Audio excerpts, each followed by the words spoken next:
კურსის. Თოფთან ბრძოლის საერთაშორისო დღესთან დაკავშირებით შინაური ცხოველების უფასო პროფილაქტიკური ვაქცინაცია გრძელდება.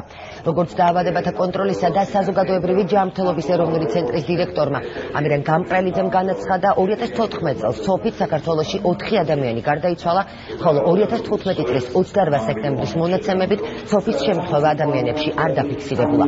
გამყრელიძე მოუწოდებს მოსახლეობას სოფით გამოწვეული სიკვდილიანობის შემთხვევების თავიდან აცილების მიზნით შინაური ცხოველები დროულად აცნონ. დაკბენილთა 80% გამოწვეულია ეგრეთ წოდებული პატრონიანი ძაღლი. ყველა პატრონიანი ძაღლი იქნება თუ კატა აუცილებლად უნდა იქნას აცრილი სოფის საწინააღმდეგო. რამე თუ სოფის პრევენციის ყველაზე კარგი საშუალება გახლავთ ცხოველთა მასობრივი ვაქცინაცია, რომელიც ძალიან გააინტენსიურა ბოლო წლების განმავლობაში სოფის მეურნეობის სამინისტრო და შედეგიც გარკვეულად გვაქვს. ისე რომ ერთობლივი მუშაობით ჩვენ უნდა ვეცადოთ იმას, რომ საქართველოში სოფი აღარ